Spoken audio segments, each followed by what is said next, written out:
BJP को बंगाल की सत्ता हथियाना है वो चुनाव के जरिए हथियाए ना। वो बंगाल को जला करके यहाँ पे लॉ एंड ऑर्डर सिचुएशन खराब करके राष्ट्रपति शासन इंपोज करवा के सत्ता हथियाएगी। ये धमकीबाजी क्यों?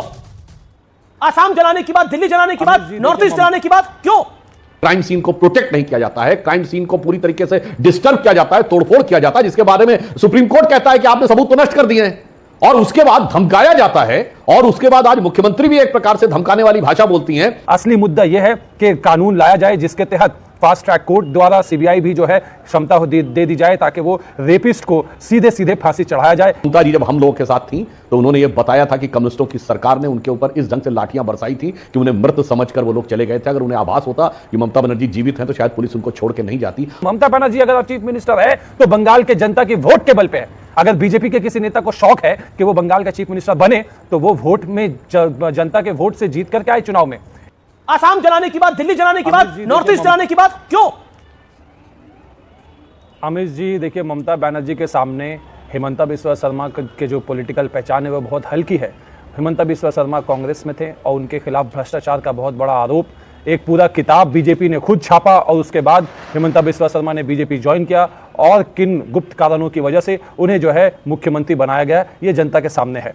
सवाल ये उठता है कि आज सड़क में और कल सड़क में जिस तरीके से उपद्रव मचाया गया है बीजेपी द्वारा, वो देश को असली मुद्दों से, कोलकाता में जो असली मुद्दा है उससे शिफ्ट कर रहा है। असली मुद्दा यह है कि जो रेप की पीड़िता है उनको न्याय दिया जाए। उनके जो रेपिस्ट है आज भी सीबीआई की कस्टडी में, उन्हें फांसी अभी तक नहीं दी गई। इसे भी गिरफ्तार किया तो कोलकाता पुलिस ने गिरफ्तार किया था। पिछले 16 दिन से सीबीआई ने एक भी गिरफ्तारी नहीं की। असली मुद्दा यह है कि कानून लाया जाए जिसके तहत फास्ट ट्रैक कोर्ट द्वारा सीबीआई भी जो है क्षमता दे दी जाए ताकि वो रेपिस्ट को सीधे सीधे फांसी चढ़ाया जाए। ऐसा कानून की मांग ममता बनर्जी ने किया, लेकिन यहाँ पे बीजेपी अपनी राजनीति कर रही है। बीजेपी चाह रही है कि ममता बनर्जी की चीफ मिनिस्टर। लेकिन प्रश्न मैंने आपसे पूछा, ममता बनर्जी बंगाल में जो हो रहा है वो पब्लिक कर रही है, वो असम को जलाने की बात कर रही हैं, वो नॉर्थ ईस्ट को जलाने की बात कर रही हैं, वो दिल्ली को जलाने की बात कर रही हैं, और उनके मंत्री जो बयान दे रहे हैं, मैं आप अरूप चक्रवर्ती या फिर उद्दयन गुहा मंत्री और सांसद, वो मैं आपको बता दूंगा। क्या आपको लगता नहीं है ये धमकी है?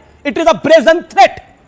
नहीं, ममता बनर्जी ने शुरुआती दिन से, पहले दिन से और लगातार 2-3 दफा इस बात को रिपीट किया है कि जो लोगों का जो जन आंदोलन है, जो डॉक्टर समाज का है, जो छात्र समाज का है, और मैं खुद 2 दिन पहले मेरे कॉलेज एलुमनाई के साथ मैं भी रास्ते में एक पीसफुल प्रोटेस्ट मार्च में था कि न्याय दिया जाए, न्याय फांसी में चढ़ाया जाए, रेपिस्ट को कड़ा से कड़ा कानून लाया जाए। लेकिन जो उपद्रव मचाया गया, छात्र समाज खेल नहीं थे। इसका जवाब